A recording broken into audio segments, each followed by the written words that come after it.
Good morning. Like many mornings, I don't have a topic, but I'm gonna shoot for broke because you might as well.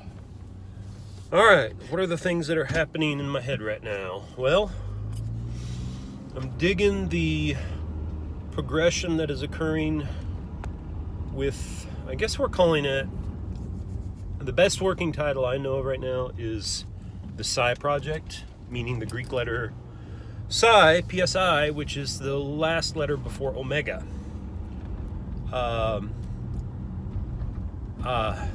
So, okay, here's what I'm going to go to.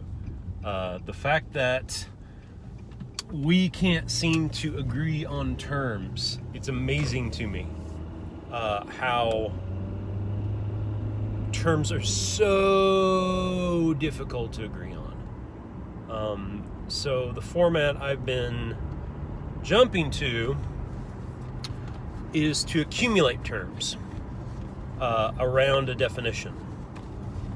And this, I hope, will allow everyone to contribute what they think a term should be, and then it becomes, and it stays there, right? We might eliminate terms that everybody agrees, that's not a good term. But so long as anyone resonates with a term, we leave it in the alt term list. And so then you can always use those terms, especially if it's your.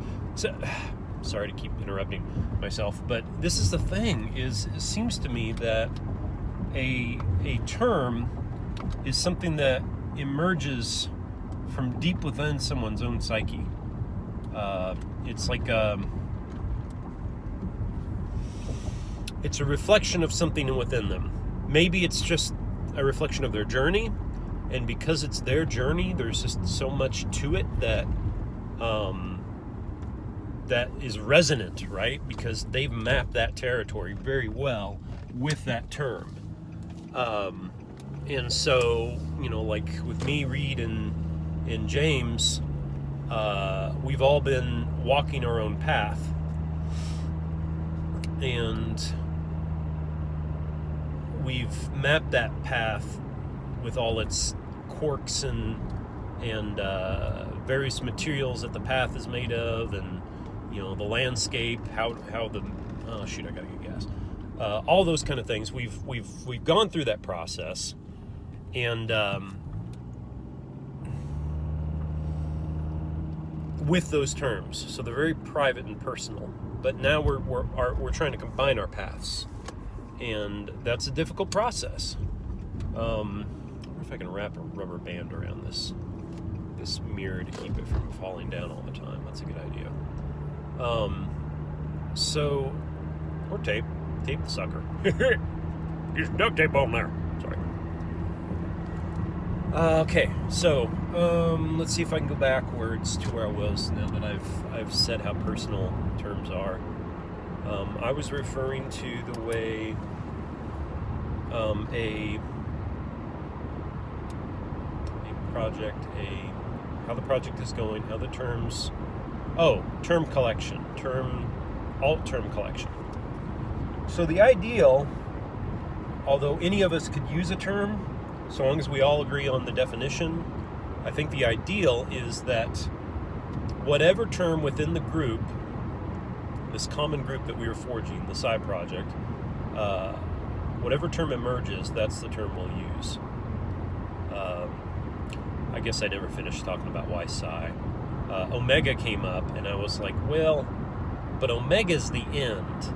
I don't want to imply that we've finalized things, so I chose Psi, and of course the guy who came up with Omega was like, well, I wasn't trying to imply that, but okay, I'm okay with that, and that's it's kind of how these terms end up getting finalized, not finalized, but temporarily finalized, at least temporarily crystallized in the language that we're constructing here together, because he didn't mean that. That was just my impression of it. But for some reason, he doesn't have that same impression. Why? I don't know. Maybe we don't have the same perspective on it. Maybe, yeah, I don't know. I don't know why that happens. He didn't say, "Oh my gosh, you're right." That's true. He just said, "I didn't see that." Right. So that seems to imply something. Although, well, who knows? Not everybody is. Not everybody is insanely picky as I am. Which is both my strength and my weakness, right? It's the reason I can't understand them half of the time. So, anyway.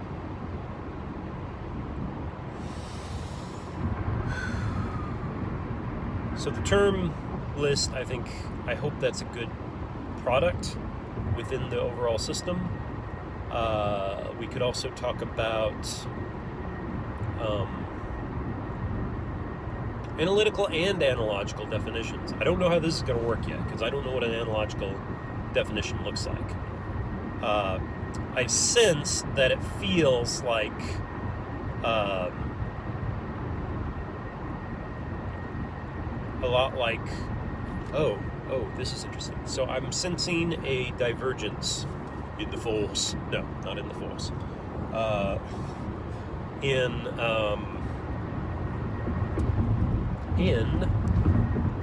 my terms. So analytical and analogical, first of all, it's very easy to think that those mirror each other somehow, that there's an equality between them. It's not the case. Just like Ian McGilchrist describes, the more I research these things, the more I see that the analogical has a very different weight to it and substance to it than the analytical. It is it's such a force, right? It's such a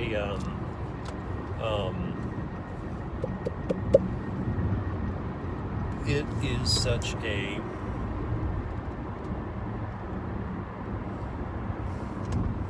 there's so much more happening, right? So for instance, the analogical appears to be the container in which everything else, every other layer of analysis, has to be able to fit into, be consumed by, in some way, the analogical. Whereas the analytical, it's just parts, right? It's just pieces. And it is the analogical that gives those pieces their context. And, I mean, granted, the scientist and the historian and the mathematician and many, many other ists, experts will get a feeling of certainty that they have assembled their parts correctly, right? But if Ian McGilchrist is anywhere near correct, that is merely a function of the grasping hand that is certain of what it is found.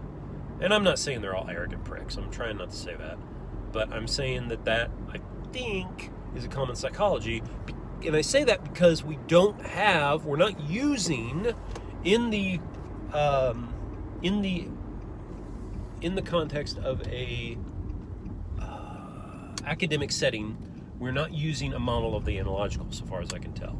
I mean, unless Ian McGilchrist's work is taking the Academy by storm and other spin-off models and stuff from my man, what's his name? That's helpful. John Vervaeke. Unless his stuff is really taking storm.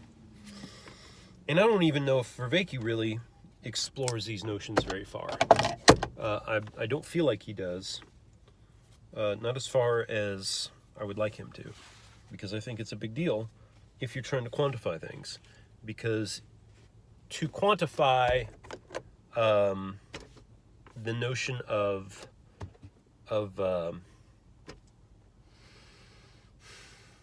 quantify anything analytically, you have to then be able to at least attempt the quantification from the analogical. And what I mean by that is that the analogical is the unconscious, basically. It is what I call the pattern of patterns. It is all the overlapping patterns. Not just, you see a pattern like an image, but then there's the imagistic pattern, Well, it's all imagistic because it is many points, but there's the kind of movie that we think of when we think of memory, but then there is the social and the mechanical. At least those two, the social and the mechanical overlay pattern, right, of how those things behave, and the model that emerges from that, which is, if it's not conscious, then it's unconscious.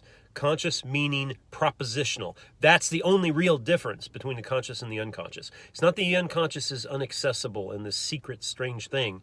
It's that well, it does lay in the background because it's so big, and then it just sends us little bits of data like impressions.